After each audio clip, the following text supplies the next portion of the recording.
Hello everyone, आप देख रहे हैं Rank Plus the learning app. My dear all student, आज हम लोग अपना लैब एमसीक्यू सीरीज का पार्ट 103 103 लैब एमसीक्यू सीरीज हम लोग स्टार्ट करने जा रहे हैं। इसके पहले हमने 102 लैब एमसीक्यू सीरीज कंप्लीट कर लिया है। तो जितने सारे भी स्टूडेंट कनेक्ट हुए हैं वो एक बार कमेंट करके बता दें कि आप लोगों को ऑडियो एंड वीडियो अगर क्लियर है तो हम लोग आज का अपना लैब एमसीक्यू सीरीज 103 स्टार्ट कर सकते हैं। आप सभी मेरे जितने भी प्यारे छात्रों कनेक्ट हुए हैं अभी लाइव सेशन में, इस लाइव सेशन को शेयर कीजिए, इस लाइव सेशन को अपने फ्रेंड सर्कल में शेयर कीजिए ताकि मोर देन स्टूडेंट्स जो है वो कनेक्ट हो पाए अभी लाइव सेशन में। साथ ही साथ इस लाइव सेशन को लाइक भी करें ताकि उससे जो है इसके हिटिंग पावर बढ़ पाए वीडियो की, ताकि जो मोर देन स्टूडेंट जो है इसको देख पाए और समझ पाए। आज हम लोग लाइव एमसीक्यू सीरीज 103 स्टार्ट करेंगे बहुत ही जल्द। इसके पहले हमने 102 सीरीज कंप्लीट कर लिया है। हम लोग शतक कंप्लीट कर लिए हैं और शतक कंप्लीट करके आगे की ओर अग्रसर बढ़ रहे हैं। ये हमारे लिए बिग थिंग्स है कि हम लोग सेंचुरी कंप्लीट कर लिए एमसीक्यू सीरीज का। बहुत ही जल्द आप लोगों को प्रैक्टिस सेट पर भी काम चल रहा है। काम कंप्लीट होते के साथ ही आप लोगों को प्रैक्टिस सेट भी मिल जाएगा। तो अभी आप लोगों को एक बार मुझे कमेंट करके बताइए कि ऑडियो एंड वीडियो अगर क्लियर है तो मैं आज का लाइव सेशन अपना स्टार्ट करूंगा, क्योंकि टाइम वेस्ट करने का कोई फायदा है नहीं और मैं टाइम वेस्ट करना भी नहीं चाहता ज्यादातर, क्योंकि आप लोगों का भी टाइम प्रिकॉशियस है और हमारा भी टाइम प्रिकॉशियस है। टाइम सबका प्रिकॉशियस है, इसलिए टाइम हमें व्यर्थ नहीं करना चाहिए, डिस्ट्रॉय नहीं करना चाहिए। तो ऑल राइट, आज हम लोग अपना स्टार्ट कर सकते हैं अपना लाइव सेशन। क्लियर है? सर सबको क्लियर है? Very good morning to all of you. जितने सारे भी स्टूडेंट कनेक्ट हुए हैं, Rakesh, Rizwan, Sikandar, Arun, Ajay, IBC, Vishnu, mix ideas by Mathur, Kamlesh, Pawan, Rohit, Sajar, Vikram, Madhulata, Radha, Jitendra, Pooja, smart Firoz, sorry Samar Firoz, Chaman Singh. चलिए, बहुत सारे स्टूडेंट कनेक्ट हो चुके हैं। ऑल राइट, तो अब हम लोग अपना स्टार्ट कर सकते हैं। ठीक है जी सर, चलिए अब हम लोग स्टार्ट करते हैं। बीच बीच में हम लोग आपके कमेंट्स भी लेते रहेंगे, जो जैसा आपको कमेंट्स आएगा। मैं पहले भी बता चुका हूं, हर बार हर एक लाइव सेशन में बताता हूं कि जैसे ही क्लास स्टार्ट होता है आप एक नोटबुक और पेन जरूर लेकर बैठे। ड्यूरिंग द लाइव सेशन अगर आपको कोई भी कंफ्यूजन या क्वेरीज रहेगा तो देन आप पूछ सकते हैं in the last of the live session, क्योंकि बीच में क्या है डिस्टर्बेंस के चलते मैं कमेंट नहीं लेता हूं। तो हम लोग वीडियो के लास्ट में जो है वो सारे कमेंट्स जो है, जो भी आपके क्वेरीज रहेंगे उनको हम लोग देखते हैं और लेते हैं। ठीक है, मेरा थोड़ा सा चश्मा गंदा हो गया है। अब आज का हम लोग लाइव सेशन स्टार्ट करते हैं। लाइव सेशन स्टार्ट करने से पहले मैं बता देना चाहता हूं कि ये हमारे चंदन एमएलटी यूट्यूब चैनल है, इसको आप लाइक, सब्सक्राइब और शेयर कर सकते हैं। अगर आप सब्सक्राइब कर लेंगे तो नेक्स्ट जो है जैसे ही वीडियो या कोई भी लाइव सेशन होता है आपको तुरंत नोटिफिकेशन मिलता है। आप बेटर प्रिपरेशन अगर अपने स्ट्रीम से करना चाहते हैं, चाहे आप लैब कंपटीशन एग्जाम्स की तैयारी करना चाहते हैं, चाहे आप बीएससी एमएलटी की प्रिपरेशन करना चाहते हैं, डीएमएलटी की प्रिपरेशन करना चाहते हैं, तो हमारा rank Plus the learning app play store पे अवेलेबल है। आप जा करके वहां से भी इसे डाउनलोड करके अपनी प्रिपरेशन कर सकते हैं। ऑलराइट, ये शॉर्ट नोटिफिकेशन था। अब हम लोग आते हैं आज के क्वेश्चंस पे। देखिए, जो भी क्वेश्चंस का आपको आंसर पता होगा तो आप कमेंट बॉक्स में कमेंट करके भी बताएंगे, ठीक। और साथ क्यों, इससे क्या होता है ना कि साथ साथ हम लोग एक दूसरे से जुड़े हुए रहते हैं। और एक चीज और बता देता हूँ, जो क्वेश्चंस है वो काफी भारी भरकम और बहुत ही इंटरेस्टेड क्वेश्चंस है सर। जो क्वेश्चंस अभी ऑनलाइन टेस्ट सीरीज लिया गया था rank Plus the learning app पे, वो सारे क्वेश्चंस पूछे गए हैं यहाँ पर। उसको मैं एक्सप्लेन करके आपको बता रहा हूँ कि उसके डिटेल एक्सप्लेनेशन क्या है। क्वेश्चन नंबर फर्स्ट है सर। क्वेश्चन काफी आपको इजी लग रहा होगा, लेकिन है इसमें बहुत सारी चीजें समझने वाली।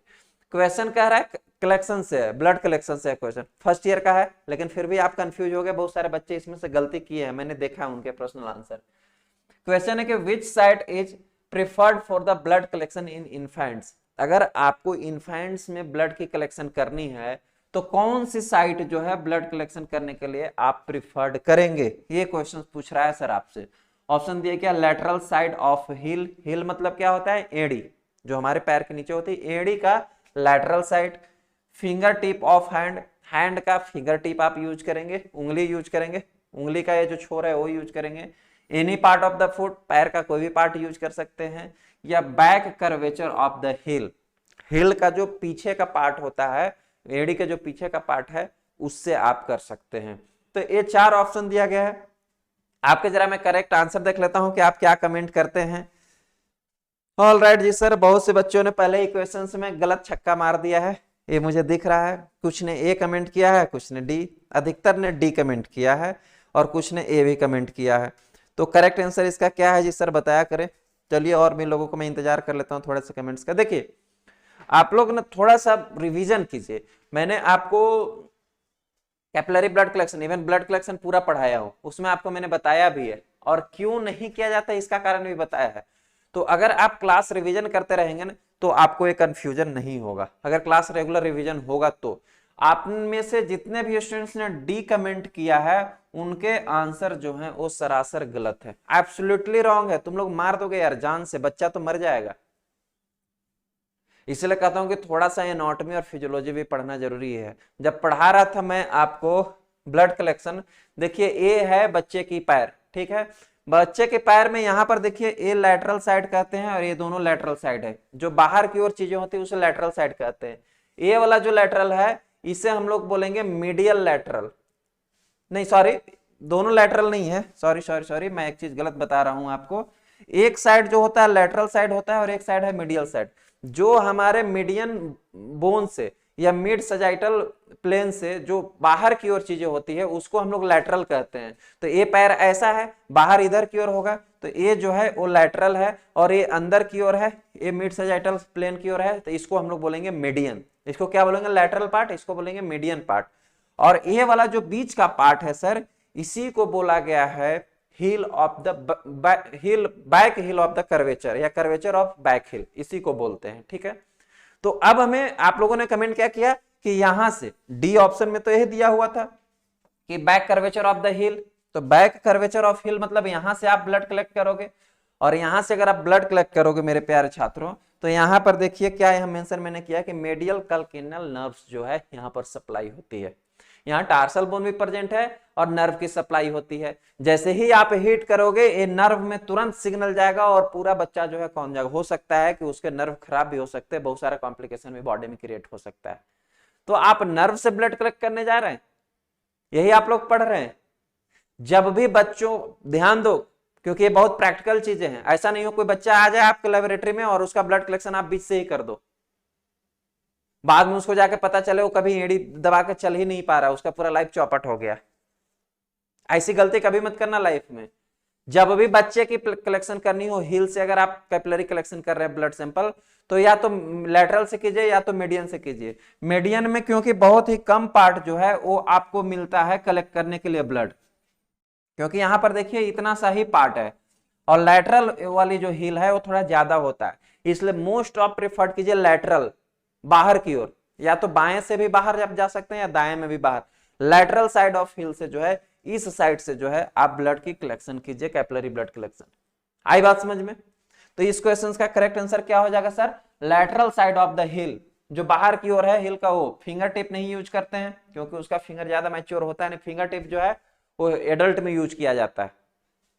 Any part of the foot नहीं, एंड बैक कर्वेचर भी नहीं, क्योंकि इस तरीके से तो आप बच्चों के जान ले लोगे सर। क्लियर हुआ सर? एक क्वेश्चन आगे चला जाए। इस क्वेश्चन का करेक्ट आंसर है ऑप्शन नंबर ए। अब कुछ लोग जो है ना पहले डी कमेंट कर लिए, फिर जब मैंने स्टेटमेंट बताया तो फिर कमेंट कर रहे हैं बी।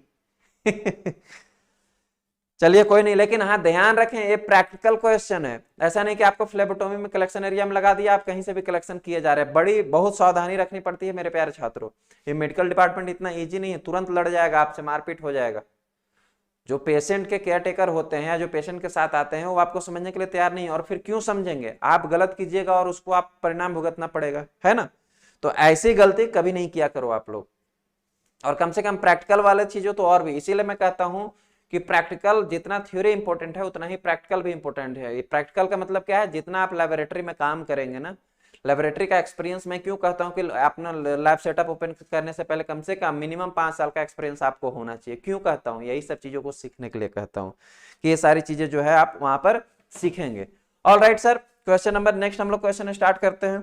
क्वेश्चन नंबर सेकंड है, क्वेश्चन नंबर सेकंड है कि the purpose of behind fixing of bacterial smear.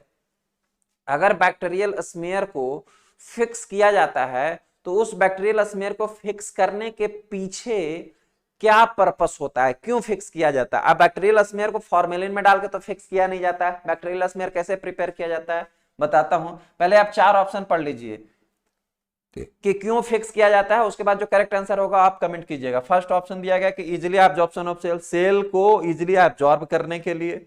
दूसरा है prevent from cell washing during the staining, cell wash ना हो जाए स्टेनिंग के ड्यूरिंग, इसके लिए। For visual of cell below the microscope, microscope के नीचे जो है सेल अच्छा से विजिबल हो, इसके लिए। या ऑल ऑफ दी अबव, ये 4 ऑप्शन है, आपको करेक्ट आंसर बतानी है। अब मैं आपको बताता हूं, आप कमेंट करके बता सकते हैं कि जो बैक्टीरियल स्मीयर होता है उसको फिक्स कैसे किया जाता है। सबसे first one bacterial smear prepare कहां से किया जाएगा, 2 जगह से किया जाएगा, या तो कोई लिक्विड ग्रोथ आया हुआ होगा या कोई सॉलिड मीडिया पे ग्रोथ आया हुआ होगा।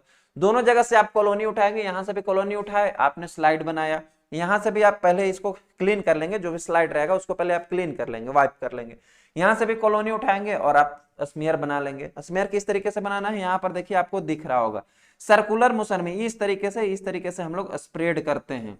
एक बार स्प्रेड कर दिया, स्प्रेड करने के बाद थोड़ा सा ड्राई होने देते हैं, और ड्राई होने के बाद जो फ्लेम पर है वो हीट करते हैं। हीट कैसा किस वे में किया जाता है, रेमिटेंट हीट किया जाता है, उसको क्या बोलते हैं सर, रेमिटेंट हीट उसको बोलते हैं। रेमिटेंट हीट का मतलब क्या है, एक बार देखो यहाँ पर जिगजैग मैंने इस तरीके से दिखाया हुआ है, एक बार ले गए फ्लेम पे और फिर स्लाइड को हटाए, एक बार ले गए फ्लेम को पे फिर स्लाइड को हटाए, इसी को बोलते हैं हीट फिक्स स्मीयर। जो बैक्टीरियल स्मीयर है उसको इसी प्रकार से जो है वो फिक्स किया जाता है। तो आप उसको क्या करेंगे, हीट फिक्स कर लेंगे सर, रेमिटेंट हीट से हीट फिक्स करेंगे। एक बार किया आपने फिर हटाया, अब न ज्यादा स्मीयर को थिक करना है न ज्यादा थिन रखना है। तो अगर आपको लगता है कि थिन स्मीयर है, पतला है, तो फिर से एक बार यहां से सैंपल या यहां से सैंपल जिस कल्चर से आप उठा रहे उठाइए और फिर से बनाइए, और बनाने के बाद फिर से हीट फिक्स कीजिए। ये प्रोसेस 2 से 3 बार करना होता है। इसी प्रकार से जो है बैक्टीरियल स्मीयर जो है heat fix, bacterial smear fix होता है। अब जब ग्राम स्टेन पढ़ा रहा था तो उस समय बताया था कि बैक्टीरियल स्मीयर को हीट फिक्स करने के बिहाइंड पर्पस क्या होता है। क्वेश्चन यही पूछा है, क्वेश्चन आपसे पूछ रहा है कि अगर आप बैक्टीरियल स्मीयर हीट फिक्स करते हैं तो उसके पीछे पर्पस क्या है, क्यों करते हैं। देखिए उसके मेनली 2 पर्पस होते हैं। सबसे फर्स्ट और मेन पर्पस जो होता है कि जो बैक्टीरियल सेल है वो तो लाइव होता है, तो अगर हम लोग उसे मार नहीं रहे, हीट करेंगे मतलब क्या होगा, हीट से वो किल्ड हो जाएगा। तो अगर वो लाइव फॉर्म में रहेगा और अगर उसे हम लोग किल्ड नहीं करें, किल्ड कैसे हो रहा है, जब अपन उसको हीट फिक्स कर रहे हैं, जब उसे हीट कर दे रहे हैं तो किल्ड हो रहा है। अगर वो लाइव फॉर्म में रहेगा तो जो माइक्रोबायोलॉजिस्ट उसको ऑब्जर्व करेगा, हो सकता है उसको इनहेलेशन के थ्रू या उड़ के उसके अंदर इन्फेक्शन क्रिएट कर सकता है।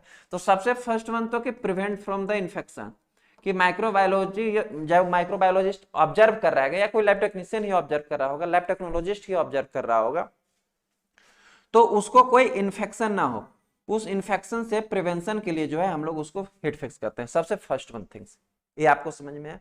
सेकेंड वन थिंग्स क्या होता है कि अब फिक्स का मतलब क्या है, हमने जमा दिया, मतलब एक उस पे म्यूकस था ही, म्यूकस पूरा ड्राई हो गया हीट करने के कारण, क्योंकि कोई कफ आया होगा। अगर म्यूकस से आपने नहीं बनाया, ठीक है, जैसे अभी हम लोग कल्चर मीडिया से बना रहे थे तो उस पे जेल था ना, तो जेल भी सूख के उस पे फिक्स हो जाएगा, है ना जी सर। तो फिक्स होने का मतलब क्या है, उसको हम लोग चिपका दिए, अधेसिव कर दिए, स्टिक कर दिए, चिपक गया। चिपक जाने से अगर, चूंकि स्टेनिंग के ड्यूरिंग क्या होता है, हमें कई बार जो है स्लाइड को रनिंग टैप वाटर में वॉश करना होता है, तो अगर उस पे चिपकेगा नहीं, अधेस नहीं होगा, अटैच नहीं होगा, तो अगर रनिंग टैप वाटर के वॉशिंग के ड्यूरिंग में वॉश आउट भी हो सकता है, बैक्टीरिया वॉश आउट भी हो सकता है। तो हो सकता है हमें ऑब्जर्वेशन कम हो, फ्यू अमाउंट में हो। तो ये 2 मेन पर्पस है कि हम लोग उसको, एक तो इन्फेक्शन से बचाने के लिए, दूसरा है कि वो वॉश आउट नहीं हो, वॉश आउट। अच्छा एक और इसमें रीजन हमें और मिल जाता है बेनिफिट, कि अगर हम लोग बैक्टीरिया को हीट फिक्स करते हैं तो उससे क्या है कि उसके जो सेल वॉल है वो डीनेचर्ड हो जाते हैं, कभी कभी जो है सेल वॉल डीनेचर्ड हो जाते हैं। तो डीनेचर्ड का मतलब है कि टूट के बाहर नहीं हो जाना, खराब नहीं हो जाना, डिस्ट्रॉय नहीं हो जाना, मतलब कि जब हम लोग उस पे स्टेन डालें तो स्टेन जो है इजिली उसमें पेनिट्रेट कर जाए। जैसे अगर AFB जेडन स्टेन आप यूज करते हैं तो जेडन स्टेन में हीट फिक्सिंग का प्रोसेस ही होता है, मोर्डांट का काम करता है, मतलब उसमें जो लिपिड कंटेंट रहते हैं उनको पिघला देता है। पिघला देने से क्या हो जाता है कि उसमें जो भी हम लोग डालेंगे स्टेन तो इजिली चला जाएगा। तो ये 2-3 पर्पस होते हैं हम लोग बैक्टीरिया को फिक्स करने के पीछे। तो सबसे फर्स्ट वन जो हमारे यहाँ मैच किया है कि हम लोग इसलिए करते हैं क्योंकि वॉशिंग के ड्यूरिंग जो है बैक्टीरिया प्रिवेंट रहे, वॉश आउट नहीं हो जाए।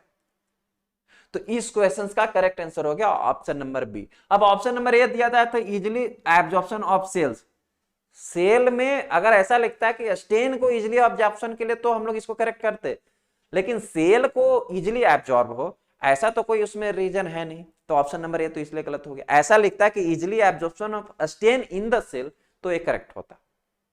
माना जा सकता था कि सेल में बैक्टीरियल सेल है उसमें स्टेन इजिली एब्जॉर्ब हो जाए, सोख ले तब स्टेन हो, तो इसके लिए तो करते नहीं हम। अब सेकंड ऑप्शन मैंने बता ही दिया कि वॉश आउट नहीं हो जाए इसलिए करेक्ट है, और वो करते भी हैं इसीलिए, 2 पर्पस 3 पर्पस हमारा। थर्ड वन है कि for visible of cell below the microscope, ये लिखा है कि सेल के माइक्रोस्कोप के नीचे सेल जो है वो अच्छे से ऑब्जर्व हो। एक ऐसा सेंटेंस लिखा है, ये अगर यहां पर ऐसा मेंशन करता कि for enhance of the contrast of slide या enhance the contrast of the bacterial cell की कॉन्ट्रास्ट को इनहांस करने के लिए, जो मैंने बताया ना कि अगर उसमें हीट हो जाता है तो उसके जो सेल वॉल हैं लूज हो जाते हैं या डीनेचर्ड हो जाते हैं, जिसके कारण स्टेन डालते हैं तो अच्छा ऑब्जर्व होता है, आपको कॉन्ट्रास्ट बढ़ जाता है।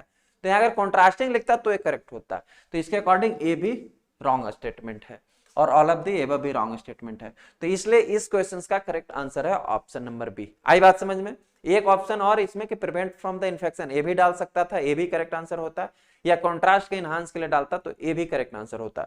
तो कभी ऐसा क्वेश्चन आया, कोई जरूरी नहीं है कि क्वेश्चन इससे ऐसा ही आएगा, तो वो तीनों ऑप्शन भी अगर दोनों ऑप्शन देते हैं आपको तो वो भी करेक्ट आंसर होगा, इसको भी आप याद रखना, क्योंकि क्वेश्चन सिमिलर ही नहीं पूछे जाते हैं, उससे जुड़े हुए क्वेश्चन पूछे जाते हैं।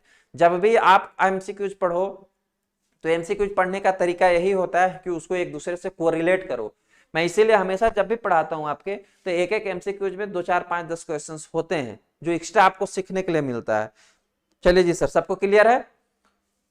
ऑल राइट, अब हम लोग आगे बढ़े, क्वेश्चन नंबर 3 देखते हैं। हाँ, क्वेश्चन नंबर 3 भी बड़ा अच्छा क्वेश्चन है। पूछ ये रहा है कि choose the correct sequence in the Gram staining, gram staining की क्या करेक्ट सीक्वेंस है उसको आपको बताना है। यहाँ 4 ऑप्शन दिया गया, इस क्वेश्चन का जरा आपके मैं करेक्ट आंसर देख के ही आगे आपको एक्सप्लेन करूंगा और बताऊंगा। आप बताइए कि ग्राम स्टेनिंग जब हम लोग करते हैं तो कौन कौन सा स्टेप फॉलो करते हैं, उसमें 4 से 5 स्टेप फॉलो किया जाता है ना स्टेनिंग के ड्यूरिंग में, तो कौन सा ये चारों में से स्टेटमेंट जो है एब्सोल्युटली करेक्ट है, ये आपको कमेंट करके बतानी है।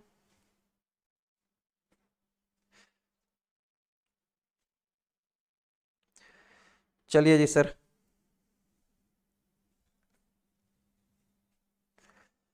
साजिद लिखते हैं बी वाला जो है सर वो करेक्ट है, ठीक है। और लिखते हैं लोकेश भी B, Anita B, Anjali B, Neha B, Balveer B, Deepak B, Bharat B, Saima B, Ravinder B, Suraj B. कहीं देखा देखी तो नहीं तुम लोग मार रहे हो टीका टिक कि एक ने मारा बी, अब चलो सब लोग बी ही कर देते हैं, एक तो होगा ही करेक्ट। या ऐसा लगता है कि ग्राम स्टेन तो यूजुअली हमेशा होते रहता है लेबोरेटरी में, तो इसलिए स्टेप याद होगा। हालांकि ये बहुत इंपॉर्टेंट क्वेश्चन है, ऐसा पूछा जाता है क्वेश्चन आपको हमेशा कि जेडन स्टेन का क्या स्टेप है, ग्राम स्टेन के क्या स्टेप है, उनके जो राइट सीक्वेंस है वो बताइए, क्योंकि माइक्रोबायोलॉजी में ये दोनों रूटीन लेबोरेटरी में यूज किया जाता है ना जी सर। चलिए, आप लोगों में से मोस्ट ऑफ स्टूडेंट्स के जो आंसर हैं वो करेक्ट हैं कि ग्राम स्टेन में जो है सबसे पहले हम लोग स्लाइड पे प्राइमरी स्टेन यूज करते हैं, देन मोर्डांट यूज करते हैं, उसके बाद उसको डिकलराइज करते हैं, और देन लास्ट में काउंटर स्टेन यूज करके फिर उसको ऑब्जर्व किया जाता है।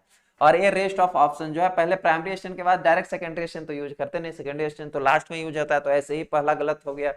दूसरा है कि प्राइमरी स्टेन के बाद डिकलराइजर, उसके बाद सेकेंडरी स्टेन और लास्ट में मोर्डांट यूज कर रहा है, तो ये भी गलत है। मोर्डांट जो है यहीं पर यूज होना चाहिए, उसके बाद डिकलराइजिंग, उसके बाद सेकेंडरी स्टेन सबसे लास्ट में होना चाहिए, तो ये भी रॉन्ग है। यहाँ पर सबसे पहले काउंटर स्टेन ही यूज कर दिया तो ये ऐसे ही रॉन्ग हो गया। तो अब एब्सोल्युटली करेक्ट है ऑप्शन नंबर बी, ये तो सबको पता है सर।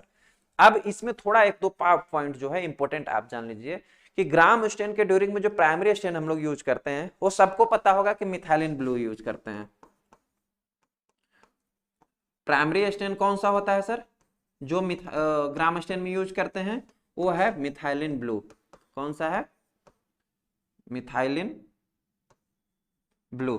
लेकिन अब इसके अलावे अगर आपके पास मिथाइलिन ब्लू नहीं है तो इसके सब्स्टिट्यूट में क्या यूज कर सकते हैं, इसको आप याद रखें। हर एक के 2 3 नाम आप याद रखो। जैसे प्राइमरी स्टेन ग्राम स्टेन में जो मिथाइलिन ब्लू यूज करते हैं उसके सब्स्टिट्यूट में आप यूज कर सकते हैं जेंटिन वायलेट, जेंटिन वायलेट, या क्रिस्टल वायलेट, क्रिस्टल वायलेट। अब कुछ लोग बोलेंगे, हालांकि होता भी है, मोस्ट ऑफ क्रिस्टल वायलेट को यूज करते हैं। तो अगर क्रिस्टल वायलेट, मिथाइलिन ब्लू या जेंटिन वायलेट, इन तीनों में से कोई भी जो है वो आप यूज कर सकते हैं as a primary stain in the Gram staining. ये तीनों नाम आप याद रखेंगे, तीनों से भी क्वेश्चंस कभी कभी पूछ देगा कुछ भी। देन यहाँ पर दूसरी बात आता है कि मोर्डांट के लिए हम लोग क्या यूज करते हैं ग्राम स्टेन में। आप लोग कमेंट करके बताएंगे, जो बच्चे वीडियोस देख रहे हैं या अभी लाइव क्लास में अवेलेबल हैं वो कमेंट करके बताएंगे कि मोर्डांट के लिए क्या यूज करते हैं। मोर्डांट के लिए यूज किया जाता है सर ग्राम्स आयोडीन। उसको क्या बोलते हैं? ग्राम्स आयोडीन बोलते हैं। ये ग्राम्स आयोडीन जो है कॉम्प्लेक्स बना देता है प्राइमरी स्टेन के साथ, इसलिए इजिली प्राइमरी स्टेन जब हम लोग डिकलराइजर डालते हैं या वॉश करते हैं तो इजिली वॉश नहीं होता है। ग्राम स्टेन के ड्यूरिंग पढ़ता आया था आपको। देन नेक्स्ट वन आता है डिकलराइजर। डिकलराइजर के रूप में हम क्या क्या यूज करते हैं ग्राम स्टेन में? सबसे पहले आपको याद होगा कि एसीटोन यूज करते हैं, ठीक है। एसीटोन के अलावे क्या यूज कर सकते हैं? अगर एसीटोन अवेलेबल नहीं हो तो दो और यूज किया जा सकता है, जिसमें एक है इथेनॉल। आप इथेनॉल अल्कोहल भी यूज कर सकते हैं या एनिलीन भी यूज कर सकते हैं। ये दोनों भी डिकलराइजर के रूप में यूज किया जा सकता है। नेक्स्ट वन आता है sir counter stand. Counter stand में इसका क्या यूज किया जाता है? काउंटर स्टेन, काउंटर स्टेन में यूज किया जाता है कार्बल फ्यूजन। क्या यूज किया जाता है? Carpal fusion. अब कार्बल फ्यूजन अगर आपके पास नहीं प्रेजेंट है तो आप क्या यूज कर सकते हैं? सैफ्रानिन यूज कर सकते हैं, सैफ्रानिन यूज कर सकते हैं। न्यूट्रल रेड यूज कर सकते हैं, न्यूट्रल रेड यूज किया जा सकता है। तो ये चीजें जो है इसके कंडीशन में आप याद रखेंगे, ग्राम स्टेनिंग के कंडीशन में ये सारे जो है सब्स्टिट्यूट यूज किए जाते हैं। एटलीस्ट दो दो तीन तीन नाम हर एक स्टेन्स के याद रखें। क्लियर है बच्चे आप सबको? आज बच्चे कम क्यों कनेक्ट हुए हैं? सब लोग सोए हुए हैं क्या? मुझे लगता है आज जल्दी क्लास स्टार्ट हो गई क्या?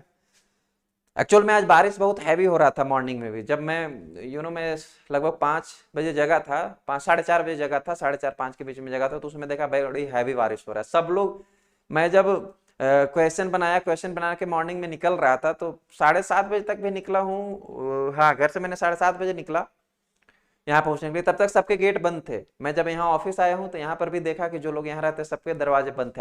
हैवी बारिश में सबको लगा कि अभी रात ही है, चूंकि अंधेरा था चारों ओर। तो मुझे लगता है आप लोग भी बारिश के चलते सोए हुए हैं, सबको रात ही फील हो रही है। चलिए जी सर, क्लियर है, आगे बढ़ा जाए।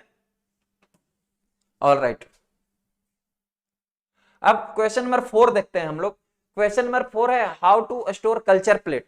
कल्चर प्लेट को, जैसे कल्चर प्लेट मतलब जो आपके पास बिना मीडिया डाला हुआ कल्चर प्लेट है उसको नहीं। अच्छा, ये क्वेश्चन और आता है कि कल्चर प्लेट में अगर मीडिया नहीं डाला हुआ है तो उस प्लेट को क्या बोलते हैं? उसको बोला जाता है पेट्री डिश। क्या बोला जाता है? ये याद रखना, उसको बोला जाता है sir petri dish, petri dish. अब अगर पेट्री डिश में आपने कल्चर मीडिया डाल दिया, क्वेश्चन क्या पूछ रहा है इस बात को ध्यान दीजिए। अगर कल्चर मीडिया डाल दिया तो उस कल्चर मीडिया को आप स्टोर कैसे करेंगे ये पूछ रहा है। अब तुरंत कल्चर मीडिया बनाते हैं, ऐसा तो नहीं कि आज बनाया आज ही यूज हो गया, कल यूज होता है, 2 दिन 4 दिन 5 दिन बाद यूज होता है। यानी कोशिश हालांकि हम लोग करते हैं कि 1 वीक के अंदर का मीडिया यूज हो, क्योंकि मीडिया जितना आप ताजा यूज करेंगे उतना ही बैक्टीरिया की ग्रोथ अच्छा आएगा। लेकिन ऐसा नहीं कि सेम डे ही यूज हो जाता है, तो उसको स्टोर करके रखना होता है। तो यदि उसको स्टोर करके रखना है तो स्टोर करने के लिए आप कौन सा मेथड यूज करेंगे? इन 4 यहाँ पर दिया गया, इसमें से क्या यूज करेंगे? सबसे ऑप्शन नंबर फर्स्ट है कि इन refrigerator 2 hours before in use. यानी कि आपने बना लिया मीडिया, बना के कहीं भी रख दिया, यूज करने से 2 घंटे पहले आपको रेफ्रिजरेटर यानी फ्रिज में रखना होगा। ऑप्शन नंबर ए कहता है। ऑप्शन नंबर बी है inverted to prevent condensation dripping on media. आप इन्वर्टेड फॉर्म में रखेंगे ताकि कंडेंसेशन होकर वाटर ड्रॉप जो है मीडिया के ऊपर ना गिरे। ये है option number B. Option number C है that 2 to 4 degree Celsius temperature, इसको जो है 2 से 4 डिग्री सेल्सियस टेम्परेचर में रखना पड़ेगा आपको। और ऑप्शन नंबर डी दिया गया है बी एंड सी बोथ। इनमें से करेक्ट आंसर कौन सा है आप कमेंट करके बताएं, जरा मैं आपके आंसर्स देख लूं। बच्चे जो है कुछ ने डी कमेंट किया है, कुछ ने सी कमेंट किया है। ऑलराइट, कुछ लोग बी भी कमेंट कर रहे हैं। ठीक है सर, देखिए सबसे पहले मैं आपको थोड़ा सा एक फिगर से समझाता हूं, आप समझे इस बात को। 2 बात आती है जब आप मीडिया प्रिपेयर कर रहे होते हैं लेमिनार एयर फ्लो में। ऐसे मीडिया नहीं प्रिपेयर किया जाता है, कहां प्रिपेयर किया जाता है? लेमिनार एयर फ्लो में। कहां पर सर? लेमिनार एयर, आप लोगों ने शायद देखा होगा laminar air flow. Laminar air flow में हम लोग कल पेट्री डिश को इस प्रकार से रख देते हैं। रखने के बाद पेट्री डिश को आधा, देखिए ऊपर से उसके जो ढक्कन होता है इस तरीके से हम लोग आधा ऊपर से ढक देते हैं। ऐसा क्यों ढका जाता है? क्योंकि एक्स्ट्रा, अगर ऐसे तो लेमिनार एयर फ्लो को पूरा स्टेलाइज किया जाता है, लेकिन फिर भी अगर एयर कंटेमिनेशन हो तो डायरेक्ट एक्सपोज्योर ना हो जाए इस पे। ठीक है सर। उसके बाद हम लोग इसमें देखिए मीडिया को पोर कर दिए, इस तरीके से इसको प्रिपेयर किया जाता है। प्रिपेयर करने के बाद थोड़ी देर जो है हम लोग इसको छोड़ देते हैं सॉलिडिफाई होने के लिए। जब सॉलिडिफाई हो जाता है तो जब हमें इसको रखना कहां होता है, ऐसे हम लोग ओपन में नहीं रखते, इसको हम रखते हैं रेफ्रिजरेटर में रखते हैं। कहां पे रखते हैं सर? रेफ्रिजरेटर में रखते हैं। रेफ्रिजरेटर में यूजुअली टेम्परेचर जो है 2 से 4 डिग्री सेल्सियस होनी चाहिए। ठीक है, ताकि जो इसकी सॉलिडिफिकेशन जो है मेंटेन रहे और कोई भी एक्सटर्नल बैक्टीरियल कंटेमिनेशन इसमें ना आ जाए पहले से। लेकिन रखते कैसे हैं? ऐसे नहीं रखते हैं, रखते जो हैं वो जस्ट उल्टा करके रखते हैं। यहां पर देखो आप, ये आपको दिख रहा है, ये उल्टा करके रखा हुआ है ना, सबके सब आप देख रहे होंगे कि उल्टा करके रखा हुआ है, ऊपर करके नहीं रखा हुआ है। मीडिया को ऊपर नहीं करके रखते, क्यों नहीं कर, इसी को बोलते, इसको इस जो इस प्रकार से रखा गया है इसको बोला जाता है इन्वर्टेड फॉर्म। क्या बोला जाता है? Inverted form. इन्वर्टेड मतलब उल्टा। क्यों उल्टा करके रखा गया है? अगर हम लोग इसको ऐसे सीधा करके रख देंगे तो यहां पर जो कंडेंसेशन होगा, जो वाटर का ड्रॉप बनेगा, ये वाटर का ड्रॉप जो है, यहाँ के सारे वाटर का ड्रॉप जो है, जो क्योंकि मीडिया में तो वाटर आपने डाला है ना, सोडियम क्लोराइड डाला होगा। सोडियम क्लोराइड में क्या है? NaCl में वाटर ड्रॉप है। उसके बाद अगर आपने डिस्टिल वाटर यूज किया होगा तो उसमें भी वाटर ड्रॉप होगा, पेप्टोन वाटर यूज किया होगा तो उसमें वाटर में तो ड्रॉप बनेगा। तो एक कंडेंसेशन होकर सारे के सारे जो है नीचे यहाँ पर गिर जाएंगे वाटर ड्रॉप, और देन ये मीडिया जो है, ये मीडिया भी वीक हो जाएगा, कमजोर हो जाएगा, ये मीडिया भी गिरने का डर रहेगा, तो उसमें कल्चरिंग सही से नहीं हो पाएगा। इससे वाटर ड्रॉप निकल जाएगा तो सब पोर्स बन जाएगा मीडिया में। तो इसीलिए मीडिया को जो हम लोग इन्वर्टेड फॉर्म में रखते हैं, उल्टा फॉर्म में रखते हैं, और उल्टा करके कहां पर रखते हैं? रेफ्रिजरेटर के अंदर रखते हैं। यानी इसके अकॉर्डिंग आप सबके सब देखो वैसे ही रखा हुआ है। जब भी आप लेबोरेटरी में अगर काम करो या काम करते होंगे तो पता ही होगा, इसी तरीके से रखा जाता है मीडिया को बनाने के बाद। तो अब क्या है, यहां पर हमने जो अभी पढ़ा उसके अकॉर्डिंग इन्वर्टेड फॉर्म हम लोग करते हैं मीडिया को कंडेंसेशन से बचाने के लिए, और 2 से 4 डिग्री सेल्सियस टेम्परेचर में भी रखते हैं। यानी बी और सी दोनों करेक्ट है। तो जब आप एग्जामिनेशन हॉल में जाएं तो ऐसे ही बेधड़के मत मार दें कि कोई सारे बच्चों ने बी कमेंट किया है, इसी कंडीशन में आपका गलत हो जाएगा। इसका जो करेक्ट आंसर है वो ऑप्शन नंबर डी है। इसीलिए मैं कहता हूं हमेशा कि चारों ऑप्शन पढ़ा कीजिए, चारों में से कोई भी करेक्ट हो सकता है। जान रहे हैं आप इसका आंसर? जान रहे हैं? बी कमेंट किया है जिसने, उसको पता है ना कि कंडेंसेशन के लिए हम लोग रखते हैं इन्वर्टेड करके, तो पता है। लेकिन एब्सोल्युटली करेक्ट आंसर कौन सा है सर, ये छांटना होता है एग्जाम में। केवल पता होने से नहीं होता, इंटरव्यू नहीं चल रही है ना, वहां तो करेक्ट आंसर छांटना है। केवल एक स्टेप ऊपर आपने कर दिया, आपका 1 मार्क्स कट गया, हो गया खत्म मामला। तो इसलिए जब भी एग्जाम में जाओ तो बड़ी सोच समझ के आंसरिंग करो कि हाँ, क्या ठोक बजा लो पहले कि क्या यही सही होगा, नहीं नहीं सी भी लग रहा है कि सही है। अच्छा 2 से 4 डिग्री पर भी रखते हैं क्या? हाँ रखते हैं जी। अच्छा कंडेंसेशन भी करते हैं? हाँ कंडेंसेशन भी करते हैं, लेकिन 2 घंटा पहले, 2 घंटा पहले तो नहीं, पूरे 24 आवर रखना पड़ता है हमें। तो फर्स्ट गलत लग रहा है, लेकिन सेकंड और थर्ड दोनों सही लग रहा है। तो ऑप्शन नंबर डी में सेकंड और थर्ड दोनों दिया हुआ है, तो ऑप्शन नंबर डी करेक्ट हो जाएगा। इस प्रकार से जो है आप आंसर छांटा करें। आंसर आप छांटना जब तक नहीं सीखोगे ना तब तक पॉसिबल नहीं है।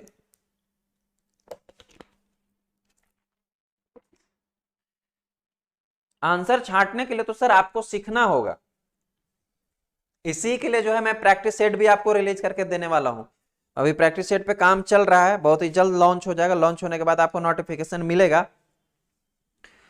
ताकि प्रैक्टिस सेट से आपको क्या बेनिफिट मिलेगा सर, कि प्रैक्टिस सेट अगर हम लोग छांटते हैं तो प्रैक्टिस सेट को छांटने से, टिक लगाने से हमें करेक्ट आंसर छांटने का भी और भी अनुभव बढ़ता है। तो उस अनुभव को बढ़ाने के लिए हम लोग उसको यूज करेंगे। ठीक है, क्वेश्चन नंबर 5 देखते हैं। माफी चाहेंगे, लाइट कट गई थी। हम लोग क्वेश्चन नंबर 5 देखते हैं। क्वेश्चन नंबर 5 क्या है? Which of the following statement is wrong regarding the blood culture. ये बहुत अच्छा क्वेश्चन है, इंटरेस्टिंग क्वेश्चन है, और बहुत ही इसमें बहुत कुछ सीखने के लिए मिलेगा इस क्वेश्चन में। देखिए क्वेश्चन क्या पूछ रहा है कि नीचे दिया गया जो फॉलोइंग स्टेटमेंट है, नीचे कुछ कथन दिए गए हैं, उनमें से कौन सा कथन जो है वो रॉन्ग है, असत्य है। उस असत्य कथन को, रॉन्ग स्टेटमेंट को आपको छांटना है। In the regarding of the blood culture, blood culture के रिगार्ड में उस स्टेटमेंट को हमें छाटना है जो गलत है। देखते हैं कुछ ऑप्शन जो दिया गया है। ऑप्शन नंबर ए है site cleaned with the Betadine and alcohol. जिस साइट से आपको ब्लड कल्चर का सैंपल लेना है वो साइट जो है, चाहे आप यहां से लीजिए, यहां से लीजिए, यहां से लीजिए, यहां से लीजिए, जहां से भी आपको ब्लड लेना है उस ब्लड कलेक्टिंग साइट को iodine as well as Betadine से आपको क्लीन करना है। ये तो बिल्कुल सही है। क्यों सही है? क्योंकि आयोडीन और बीटाडीन दोनों क्या है सर? स्किन डिसइंफेक्टेंट है। क्या है? Skin disinfectant. और स्किन डिसइंफेक्टेंट को हम लोग किस रूप में यूज करते हैं? स्किन को क्लीन करने के लिए यूज करते हैं। तो चाहे आप अल्कोहल यूज कीजिए या बीटाडीन यूज कीजिए, दोनों क्लीन करने के लिए यूज किया ही जाता है। तो बिल्कुल सही है, पहला स्टेटमेंट सही है।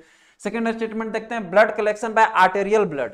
ये गलत है, ये रॉन्ग स्टेटमेंट है।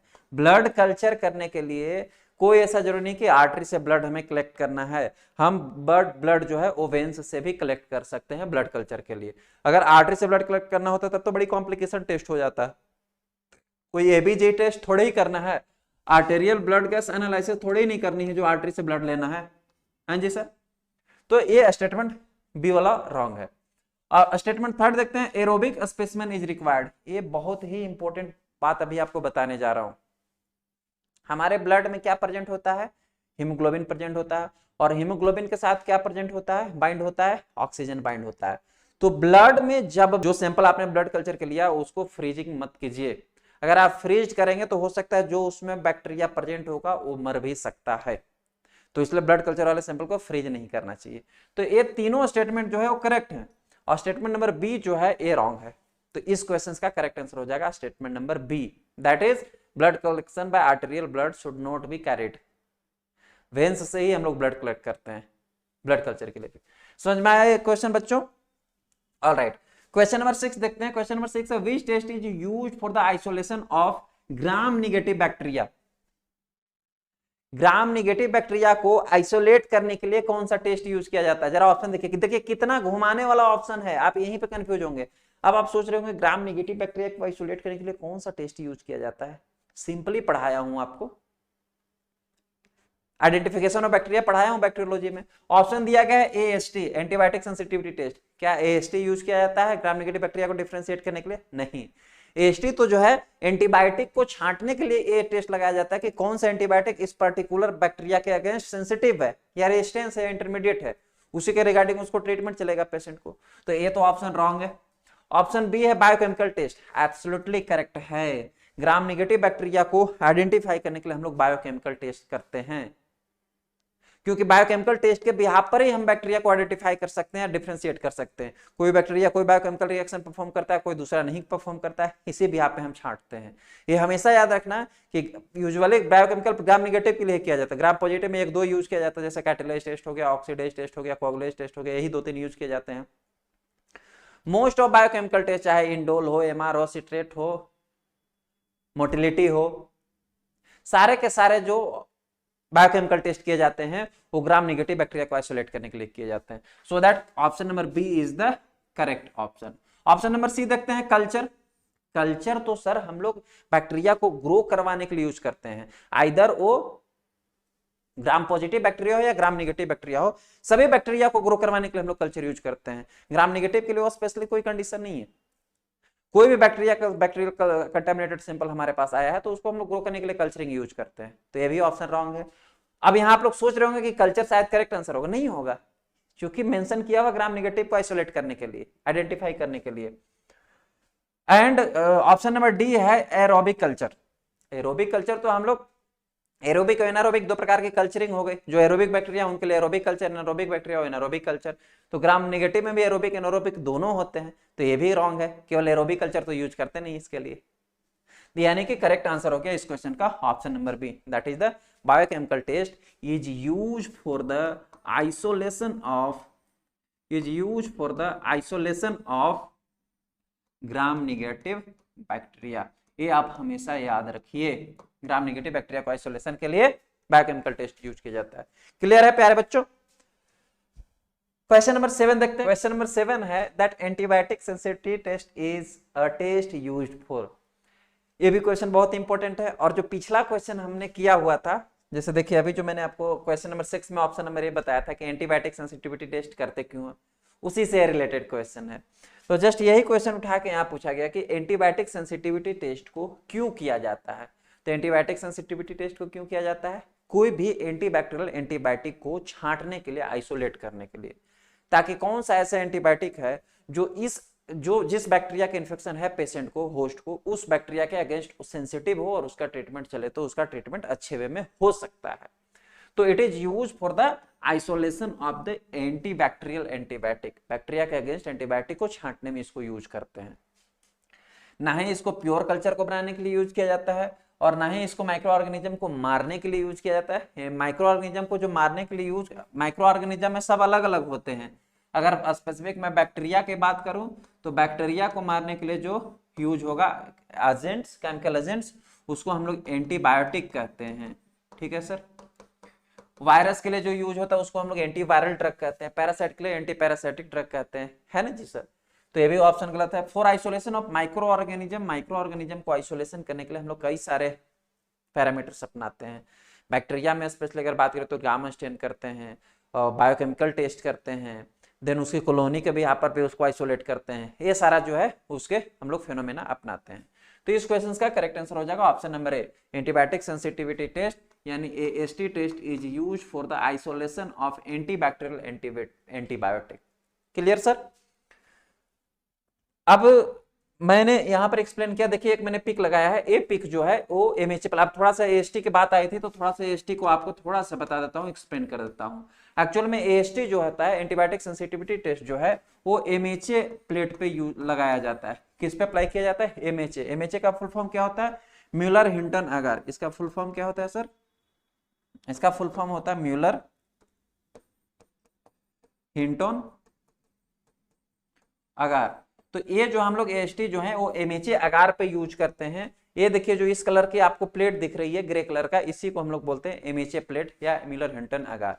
ये जो आपको बीच में दिख रहा है दिस इज द एंटीबायोटिक, और जो ये आपको इतना दूर स्प्रेडेड एरिया दिख रहा है इसको हम लोग बोलते हैं जोन ऑफ इनहिबिशन।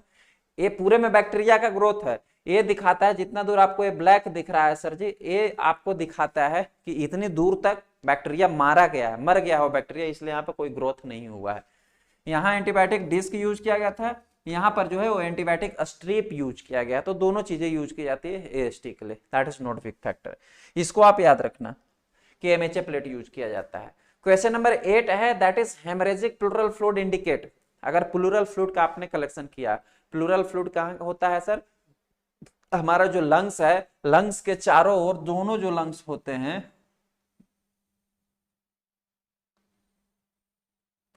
बहुत अच्छा तो नहीं पिक बना लेकिन फिर भी कोशिश की गई है। दोनों जो लंग्स होते हैं, इन दोनों लंग्स के चारों ओर एक लेयर पाई जाती है। इस प्रकार से जो है सर लेयर पाया जाता है दोनों लंग्स के चारों ओर। इस लंग्स ये जो लेयर है, इसी लेयर में माय फ्रेंड्स पाया जाता है प्लूरल फ्लूइड। इसमें क्या पाया जाता है सर? प्लूरल फ्लूइड पाया जाता है। इसको क्या बोलते हैं? Pleural fluid. साइटोलॉजी में या क्लिनिकल पैथोलॉजी में हालांकि सारे फ्लूइड्स के एग्जामिनेशन लगभग हो गए हैं, एक मुझे लगता है प्लूरल फ्लूइड पढ़ाना बाकी है और साइनोवियल फ्लूइड। एग्जामिनेशन सबका सेम ही है, थोड़ा बहुत एग्जामिनेशन का पैटर्न सबका, जैसे हम CSF का एग्जामिनेशन कर रहे थे वैसे इस फ्लूइड का भी करना है, एसाइटिक फ्लूइड का भी करना है, प्लूरल फ्लूइड का भी करना है, सारे का उसी का, पेरिटोनियल फ्लूइड का भी, साइनोवियल फ्लूइड सब वैसे ही करेंगे जैसा 1-2 का मैंने पढ़ाया वैसे ही। बस थोड़ा सा क्लिनिकल सिग्निफिकेंस में वेरिएशन है, वो एक क्लास बढ़ाऊंगा, बताऊंगा, क्लीन हो जाएगा, आपको फिनिश हो जाएगा। तो ये जो चारों ओर प्लूरल फ्लूइड पाया जाता है, क्वेश्चन इसी से है। पूछ रहा है कि अगर ये प्लूरल फ्लूइड हेमरेजिक है, सपोज दैट आपने इसको कलेक्ट किया और इस प्लूरल फ्लूइड में जो है वो ब्लड की अमाउंट दिख रहा है। हेमरेजिक का मतलब क्या है? कि उसमें ब्लड सेल्स दिख रहे हैं। जनरली इसको क्लियर होना चाहिए, इसमें ब्लड सेल्स होने नहीं चाहिए, और यदि प्रेजेंट है, रेड कलर का दिख रहा है, हेमरेजिक दिख रहा है, तो वो क्या इंडिकेट करता है? वो इंडिकेट करता है कि लंग्स में कहीं ना कोई एबनॉर्मलिटी है। वो इंडिकेट करता है कि प्लूरल में इन्फेक्शन हुआ है। ये करेक्ट है सर, इन्फेक्शन हुआ है तभी वहां पे हेमरेज हुआ होगा। हो सकता है इसके यहाँ पर लेयर्स में इन्फेक्शन हो गया जिसके कारण ब्लड वेसल्स रैप्चर हो गए और वो रेड हो गया। प्लूरल मैलिग्नेंसी इंडिकेट करता है अगर कैंसर हो गया है आपको लंग्स के चारों ओर, तब भी वो हेमरेजिक हो सकता है। या पल्मोनरी इन्फेक्शन, पल्मोनरी इन्फेक्शन का मतलब कि लंग्स के जो टिश्यू हैं इनके ब्रेकेज हुआ है, जिसके कारण भी वो हेमरेजिक दिख सकता है प्लूरल फ्लूइड। तो ये तीनों इंडिकेट करता है, यानी all of the above, option number D जो है वो करेक्ट आंसर है। प्लूरल फ्लूइड अगर हेमरेजिक दिख रहा है दैट मीन्स ये तीनों के तीनों सिचुएशन उसमें पाए जा सकते हैं। क्लियर है इतनी सी बात? ऑलराइट सर, क्वेश्चन नंबर 9 देखते हैं। ये तो बड़ा इजी क्वेश्चन है। क्वेश्चन नंबर 9 है कि normal pH of human semen, human की जो सीमेन होती है उसका नॉर्मल पीएच क्या होता है। मैंने पढ़ाया था तो उसमें आपको बताया था कि नॉर्मल पीएच जो है 7.35 से लेकर 7.50 तक, लगभग इतना जो है इसका सीमेन का पीएच होता है। यानी सीमेन जो है वो अल्कलाइन होता है। सर कैसा होता है सीमेन? अल्कलाइन नेचर का होता है, एसिडिक नेचर का नहीं होता है। यहाँ पर हम लोग इस पीएच से मैच करते हैं। एक्चुअल मैंने आपको हमेशा बताया कि जब भी रेफरेंस रेंज वाला क्वेश्चंस अगर आप डील्स कर रहे हो तो उसमें बड़ा आपको लॉजिकल थिंग्स पे उसको चूज करना होता है, वरना हमेशा गलत हो जाएगा। क्योंकि रेफरेंस रेंज ना हर एक बुक्स के अकॉर्डिंग, लाइब्रेटरी के अकॉर्डिंग, टीचर के अकॉर्डिंग आपको थोड़ा थोड़ा वेरी मिलेगा देखने के लिए। ऑलराइट सर, तो यहाँ 7.35 से 50 मैंने बताया था। ऑप्शन नंबर ए जो है 7.1 से 8.0 है, ये थोड़ा मैच कर रहा है। अल्कलाइन तो दिया है, हालांकि ये जो है ऑप्शन नंबर बी है 4.7 से 7.0, एसिडिक तो सीमेन होगा ही नहीं, ये गलत है। 2.5 से 6.5 ये भी एसिडिक है, नहीं होगा। 2.5 से 8.0 ये भी एसिडिक से अल्कलाइन है, ये भी नहीं होगा। मतलब ये 7.1 अल्कलाइन से स्टार्ट हो रहा है, अल्कलाइन में एंड हो रहा है, इसलिए इस क्वेश्चन का करेक्ट आंसर हो जाएगा ऑप्शन नंबर ए। इसी प्रकार से आप एग्जाम में छाटा करिए आंसर, क्योंकि रेफरेंस रेंज वाले में ऐसे ही गलत हो जाते हैं आंसर आपको प्राय। अच्छा जी, क्वेश्चन नंबर 10 है increase neutrophil counts in synovial fluid indicates. Synovial fluid कहां प्रेजेंट होता है? हमारे साइनोवियल जॉइंट्स के मिड में। जो भी जॉइंट्स है, जॉइंट्स के मिड में एक फ्लूइड पाया जाता है, उसको हम लोग साइनोवियल फ्लूइड कहते हैं, एनाटॉमी में पढ़े थे। अब ये साइनोवियल फ्लूइड का जो है बता रहा है, क्वेश्चन ये पूछ रहा है कि अगर साइनोवियल फ्लूइड में न्यूट्रोफिल्स की काउंट बहुत ज्यादा है तो क्या इंडिकेट करता है? यह इंडिकेट करता है कि न्यूट्रोफिल्स साइनोवियल फ्लूइड में कोई इंफेक्शन हुआ है, बैक्टीरियल इंफेक्शन हुआ है। उसको हम लोग क्या कहेंगे? अस्थमा। तो भाई लंग्स में होगा तो प्लूरल फ्लूइड में इंक्रीज होना चाहिए था, ये तो गलत है सर, ये तो नहीं हो सकता। पल्मोनरी ट्यूबरकुलोसिस, ये भी प्लूरल फ्लूइड में होना चाहिए था अगर टीबी हुआ है तो। पल्मोनरी टीबी मतलब लंग्स के टीबी हुई तो प्लूरल फ्लूइड होना चाहिए। साइनोवियल फ्लूइड तो ज्वाइंट्स में होते हैं ना, ठीक है। अब हमारे यहाँ पर दो ऑप्शन और है जिसमें कंफ्यूजन है, सेप्टिक अर्थराइटिस और osteo arthritis. Osteo arthritis, arthritis का मतलब inflammation surroundings the joint, joint के सराउंडिंग्स इन्फ्लामेशन है तो उसको अर्थराइटिस बोलते हैं। दोनों के इन्फ्लामेशन हो रहे हैं। ओस्टियो अर्थराइटिस का मतलब है कि जो बोन्स हैं, बोन्स के सरफेस जो है वो घिस गए हैं, जिसके कारण जो है फ्रिक्शन हो रहा है, इसलिए उसको ओस्टियो अर्थराइटिस हो रहा है। और सेप्टिक का मतलब क्या होता है? सेप्टिक का मतलब क्या होता है? फॉर्मेशन ऑफ द पस, फॉर्मेशन ऑफ द पस, यानी कि वहां सेप्सिस बन रहा है, कोई जख्म बन रहा है जिसमें कि पस फॉर्मेशन, वहां बैक्टीरिया पहुंचा है, पस के फॉर्मेशन बैक्टीरिया के पहुंचने के कारण वहां न्यूट्रोफिल उसको मारने के लिए पहुंचेगा। तो सेप्टिक अर्थराइटिस, जहां के पस फॉर्मिंग अर्थराइटिस है, उसके कंडीशन में जो है आपको न्यूट्रोफिल्स इंक्रीज मिलेगा साइनोवियल फ्लूइड में। तो इस क्वेश्चन का करेक्ट आंसर हो जाएगा ऑप्शन नंबर सी। देखा आपने कैसे आंसर छाटा जाता है और कितने अच्छे क्वेश्चंस दिए गए हैं। तो इस प्रकार से जो है आप करेक्ट आंसर छाटा कीजिए।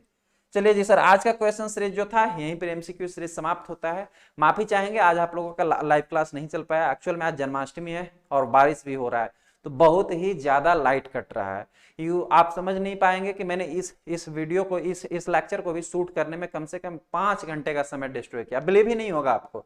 और 5 घंटा मैं कंटिन्यू ऑफिस में बैठा हुआ हूँ, लाइट आ रहा है, 5 मिनट रह रहा है, जा रहा है, 10 मिनट रह रहा है, जा रहा है, लेकिन फिर भी मैं इसको आपको कंप्लीट करने की कोशिश किया हूँ। वीडियो के लास्ट में हम लोग एक क्वेश्चन पूछते हैं, क्वेश्चन आपके स्क्रीन पे है। इस क्वेश्चन का आप आंसर जो है कमेंट बॉक्स में कमेंट करके बताएंगे कि इसका क्या करेक्ट आंसर है। ये पिछले एमसीक्यू सीरीज से क्वेश्चन पूछा गया है। बेहद नॉलेज, अगर आप डिटेल में नॉलेज चाहते हैं, अपना डिटेल में कोई भी क्लास ज्वाइन करना सकते हैं तो रैंक प्लस लर्निंग ऐप भी ज्वाइन करके अपना क्लास, आप बैच ज्वाइन करके अपना क्लास स्टार्ट कर सकते हैं, प्रिपरेशन स्टार्ट कर सकते हैं। और डेली क्लासेस के लिए हम लोग शेड्यूल जो है वो अवेलेबल है यूट्यूब चैनल पे। एमसीक्यूज क्लास यहाँ भी चलता है, अल्टरनेटिव चलता है, तो आप यहाँ पर भी क्लास ज्वाइन करके अपनी प्रिपरेशन कर सकते हैं। तो मिलते हैं मेरे प्यारे छात्रों, आप सबको जन्माष्टमी की खूब ढेर सारी शुभकामनाएं। खूब बाल गोपाल की जन्मदिन मनाइए, बाल गोपाल की सेवा कीजिए। ये हम सब के लिए खुश दिन की बात है। हम लोग खुशकिस्मत हैं कि भारतवर्ष में पैदा हुए हैं और इतने सारे पर्व त्योहार विविध प्रकार के मनाते हैं और सबको सेलिब्रेट कीजिए।